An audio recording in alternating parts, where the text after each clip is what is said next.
Greetings, this is JP.WATKINS, and welcome to Personal Gov.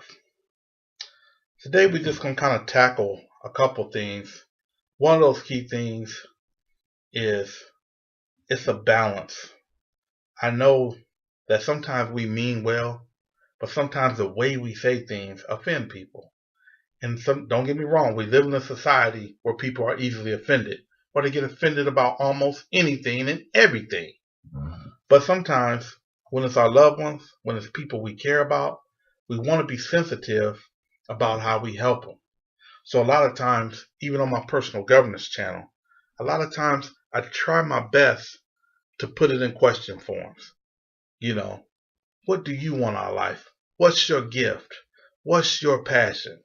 Rather than, you should have a gift. You should have a passion. You should be doing this. You should be doing that.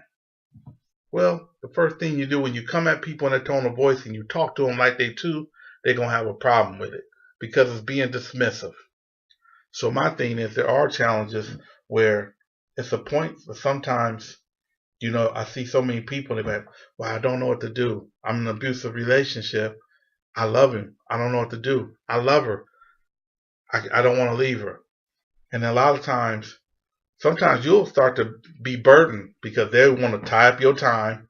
They want to be on the phone crying and whining. And you're like, hey, he don't mean you no good. He putting his hands on you. But they don't seem like they got that inner strength. They haven't hit that low point enough to where they got the strength to walk away. Or sometimes you see somebody else that's maybe laying around complaining about they don't have a car. They want their own place, but they're not doing nothing. They're not, they complain, I can't get this job. I ain't got no GED. I ain't got my license, or they won't hire me. I can't pee clean. And then in your heart, you can't pee clean because you keep using recreational drugs. They won't hire you because you ain't got a GED, because you won't go get a GED. So what am I getting at? What I'm getting at is, how do you tackle this? How do you help people that are reluctant to help themselves? Well, one of the first things that you got to do is you got to have a relationship with them. You got to be able to just talk to them and they know that you're coming from a sincere place. Another thing is you got to talk to them one-on-one.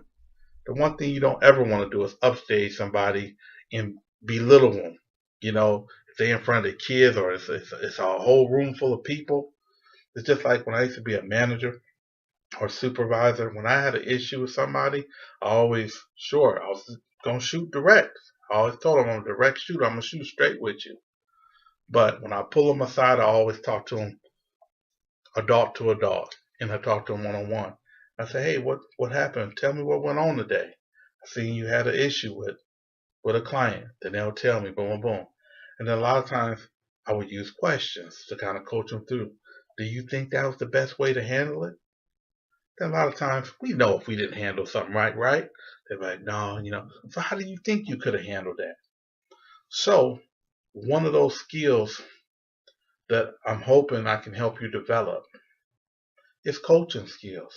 So when people started complaining, I remember one time myself, I was like, man, I need a job. If I had a car, I could get to a job. I could get to a job.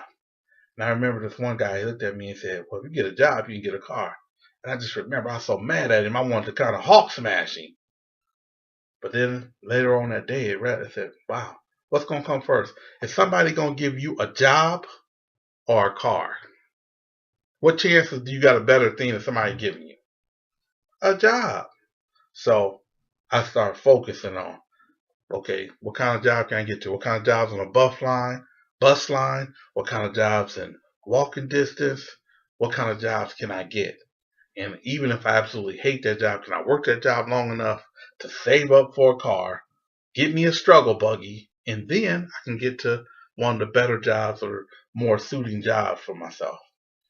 But I had to actually think about that, and I needed somebody that was willing to challenge me. So sometimes we got to be willing to challenge people. We don't have to be aggressive. So when that person said, man, I ain't got no GED, man. They ain't gonna hire me. And you ask them, say, hey, well, have you thought about getting your GED? Just ask them questions. Maybe say, no, man, I ain't, you know. Well, you know what to do? Is there some other occupations you can get without a GED? Excuse me, I got hiccups.